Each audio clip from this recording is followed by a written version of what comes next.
Okay. Edmond Went Far Away is another one of my favorite children's books.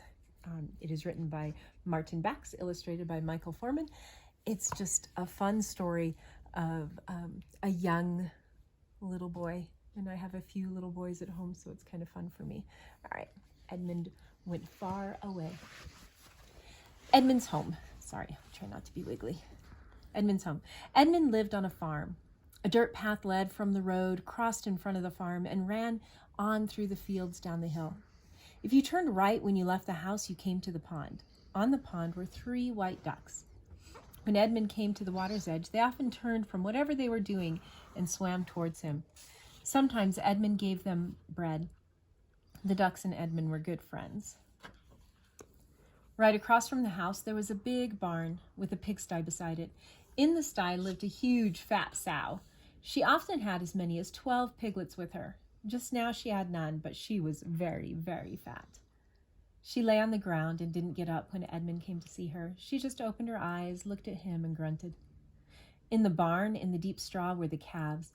Most were black and white, but there were a few brown ones as well. Although the calves didn't say much, they looked at Edmond with big, wide open eyes. In the fields nearby, the cows who came into the barn every evening to be milked and then went back out again for the night. Though they never said anything to him about it, Edmond thought they must feel cold out there all night. The big brown horse, called Ned, also lived in their field. He was retired and didn't go out very often. Edmond gave Ned sugar. All around the farmhouse, along the path, between the barns, lived the hens, brown ones. There was one big rooster that Edmond especially liked, although he stalked away crowing whenever Edmond approached. Some of the hens even followed the path as it went on downhill. If Edmond found them down there, he chased them back to the farm. Down the path at the bottom of the hill, there was a grove of great tall trees. Most of them were beech trees. You could walk under them on hot days, and it was beautifully cool. In the treetops lived the crows. They built big nests up there. When the crows saw Edmond coming, they flew out of their nests. They didn't come down to him, but they shouted excitedly. Except for trips in the car, which didn't count, the grove was the farthest from home that Edmond had ever been. Edmond goes away. One afternoon, Edmond came out of his house and said to himself, he said it out loud so anyone could hear who wanted, "I am going far away." He stamped both his feet on the ground to make sure his sandals were firmly buckled. He shook his arms to make sure they would swing well. He kicked and jumped up and down a few times to make sure his legs were in good shape for walking far away. Then he set off. First, he went to the ducks. The ducks swam toward him. "Ducks," Edmond said, "I am going far away." "Quack," said the ducks. "Quack away." Then he went to the pigsty and said to the fat sow, "I am going far away." "Oink," she said. "Oink away." Then Edmond went to the calves and told them, "I am going far away." But the calves said nothing. They just opened their big eyes wider than ever and stared at Edmond. So Edmond went to the gate of the cow field and said to them, "I am going far away." "Moo, moo, moo," said the cows. And Ned, the old horse, echoed them, singing out, "Neigh, neigh away." Edmond set off down the path toward the grove. 3 or 4 hens popped out of the hedge, and he stopped for a moment to shoo them back toward the house. "Chick away, chick away, chick away," they said as they pattered up the path. Edmond strode on down the hill, hoping that his friends, the crows, would talk to him when he got to the grove. They didn't let him down. They had seen him coming, and he had barely got under the branches of the trees when they came swarming out of their nest, calling, "Caw, caw, caw." Edmond put his head back and shouted up to them, "Crows, I am going far away, crows." And the crows heard him and called back, "Caw, caw, caw away, caw away." They circled around with a lot of excited flapping, and then slowly, one by one, settled back into the trees. Edmond was in no hurry to leave the grove. He walked all around, patting a few trees with his hand. The beech trees had nice, smooth bark, and he stood very close to a small one to see if he could get his arms all around it. He just could. And then it was time to go. "Goodbye, trees," Edmond whispered. "Shh, shh," said the trees. "Shh away." Beyond the grove, the path went downhill a little way. At the bottom, it was quite boggy, and the path had thick green grass on it. There were deep tracks full of water where the tractor had been. Edmond stayed close to the fence and passed the marshy part without getting his feet wet. He climbed up the hill, on and on towards the top. He had seen the top of the hill many times, but he had never been there before. Never been there. Soon he would be. Soon he would be far away. The long march. The path up the hill, which Edmond had often seen from his bedroom window at home, had not looked very long, but it went on and on. As Edmond marched up it, he began to wish he had someone with him. When he thought that perhaps some of his friends from the farmyard were with him, and he was leading a long line of them up the hill, he thought that immediately behind him he would like to have old Ned the horse, because if he got tired, Ned would offer him a ride. Behind the horse, he would have several crows. The crows would be very noisy, but as he got farther and farther away, he could send them ahead to spy out the land. Cows, he thought, would be useful, because if he got thirsty, he could have a drink of milk. And if some hens rode on the back of the cows, perhaps one of them might lay an egg. The calves wouldn't give him any milk, but when they got to the top of the hill, they would be such good lookouts. He could stand 4 of them, one pointing in a different direction, and they could tell if anyone was coming. He couldn't think what the sow would do, but he would like to have her come anyway. The 3 ducks would be good to have with him because they made so much noise. Edmond himself had been quite frightened of their noise at first. If he met someone he didn't like, he would tell the ducks to quack at him. Edmond made several loud quacks himself. Not that there was anyone to hear at the moment, but the noise was satisfying. It made him feel that all his friends were really with him, really just behind him. It occurred to Edmond that he could ask his friends from home to help him. 10 of his red-coated soldiers would be handy if any enemies showed up, and he could use his rocking horse just in case old Ned got tired and wanted a rest. And finally, he would have to have the black and white panda who shared his bed. Edmond marched on and on. He had been climbing steadily up the hill when he suddenly realized that he was very close to the top. His shadowy friends all disappeared. He was Edmond, all alone and going far away. He threw up his hands in excitement and ran on to the top of the hill. Edmond looked down at the new country he could claim as his own. Away to the left stretched great yellow fields of wheat waiting to be harvested.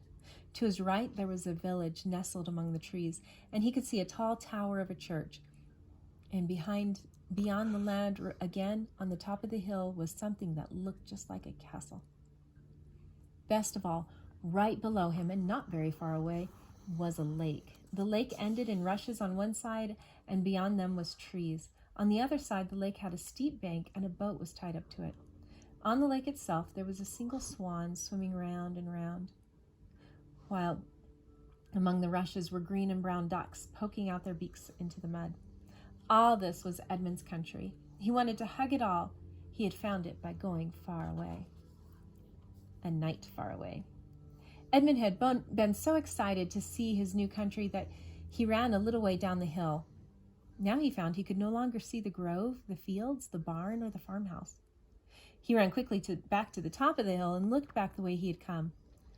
There was the farmhouse. He could see his bedroom window and one of his yellow curtains lazily flapping in the breeze. Then his eye caught another movement.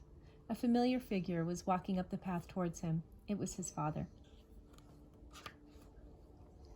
Looking back towards his father, Edmond waved uncertainly. Then he turned back to the new world and walked ahead. He took the path down to the lake where the rushes grew. The ground got very boggy, but there were still places to stand safely. Edmond pulled at the reeds.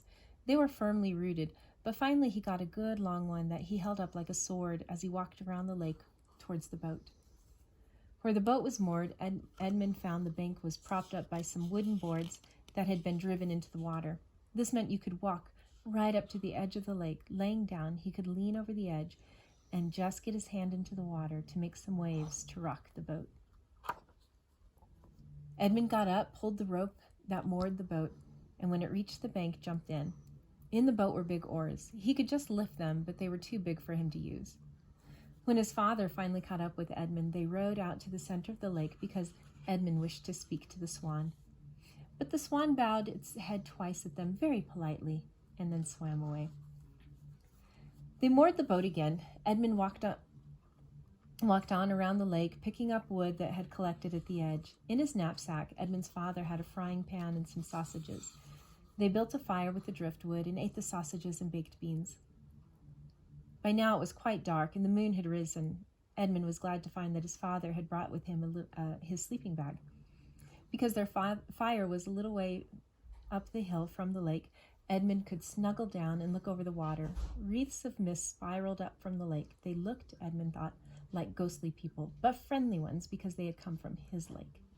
As they grew bigger, he saw that they had faces of all the people he liked best, all the friends he had left at home when he had come far away. Almost done. Edmund comes home. When the bright sun shone in his eyes, Edmund woke up. A breeze was blowing the last of the mist off the lake. The Swan was up, swimming around again in endless circles. Edmund's father was sitting up against a rock, wrapped in a blanket. Edmund thought he might be asleep, but as soon as he moved, his father opened his eyes and smiled at him. Edmund slid out of his sleeping bag, pulled up his sandals, stood up, and looked around. The ducks remained in the reeds, but the Swan rose halfway out of the water and shook its wings as if it were going to fly off.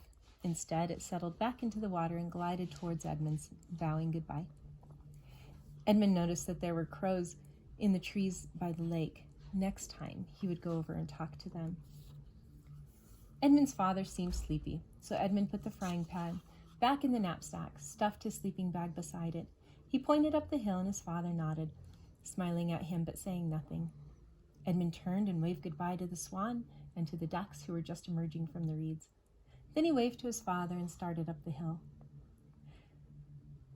Edmund wondered if his home would look exactly the same when he got to the top of the hill. Perhaps during the night, the whole place had changed. Farm, barn, grove, crows, cows, calves, sow, horse, and even ducks might have all disappeared. In their place might be a huge town with big blocks of houses built of concrete. Edmund couldn't wait to reach the top of the hill. He shut his eyes and slowed for the last 3 or 4 steps, and when he could feel that he was at the very top, he took several deep breaths, then opened his eyes.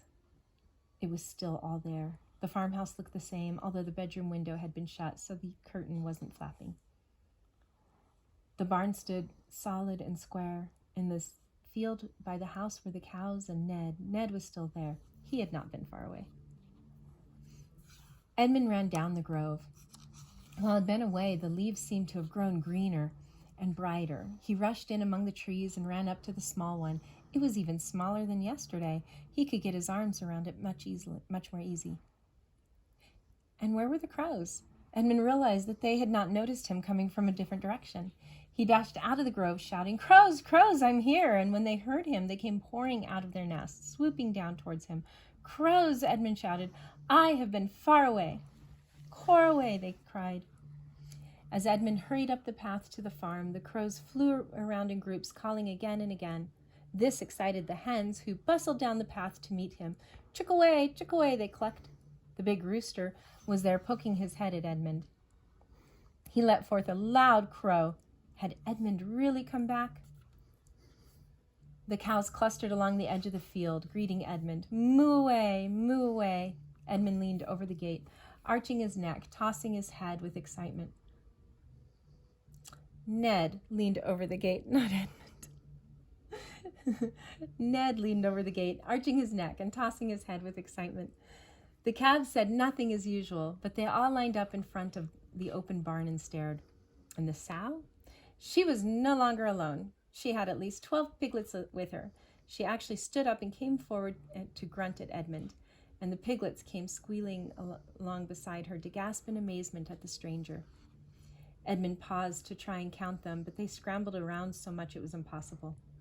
The ducks were all in their ponds and paddled over quickly. "Ducks," said Edmund. "I have been far away. Quack away," they squawked back. Some came waddling out of their pond to greet him. Then he went over to stand at the front door of the house for a moment, to stare first at all his friends and then look over towards the hill, knowing that behind it was another country. It was probably still there. He would look at it again soon.